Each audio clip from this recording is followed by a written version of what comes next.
న్యూజిలాండ్తో 5 టీ20ల సిరీస్లో భాగంగా గౌహతి వేదికగా జరిగిన మూడో టీ20లో టీమిండియా 8 వికెట్ల తేడాతో విజయం సాధించిన సంగతి తెలిసిందే. ఈ గెలుపుతో 5 టీ20ల సిరీస్ను మరో 2 మ్యాచ్లు మిగిలుండగానే 3-0తో కైవసం చేసుకుంది.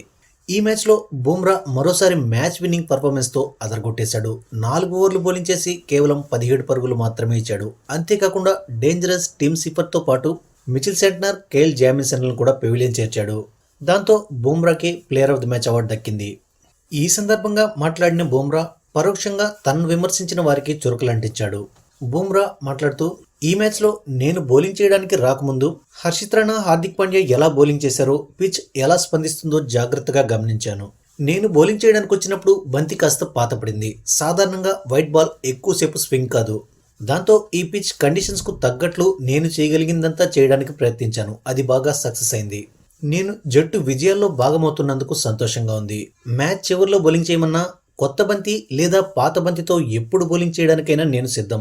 ఆసియా కప్లో కూడా డిఫరెంట్ కండిషన్స్లో బౌలింగ్ చేశాను. టీం అవసరాలకు తగ్గట్లు బౌలింగ్ చేయడం ముఖ్యం. దానికి నేనెప్పుడు సిద్ధంగా ఉంటాను. ఇక అంతర్జాతీయ క్రికెట్లో 10 ఏళ్లు పూర్తి చేసుకోవడం గొప్ప అనుభూతినిచ్చింది.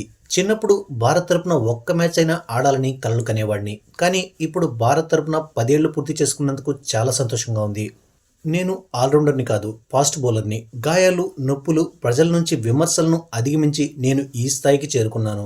నేను క్రికెట్ ఆడడం మొదలుపెట్టినప్పుడు నా యూనిక్ బౌలింగ్ స్టైల్ చూసి వీడు 6 నెలలు కూడా ఆటలో కొనసాగడని విమర్శించారు. కానీ నేను దేశం తరపున దశాబ్ద కాలం పూర్తి చేసుకున్నాను. అందుకు చాలా గర్వపడుతున్నా. ఇది నా కెరీర్లో గొప్ప మైలురాయి. ఈ ప్రయాణం మరింత కాలం కొనసాగుతుందని ఆశిస్తున్నానంటూ బుమ్రా చాలా ఎమోషనల్ అయ్యాడు.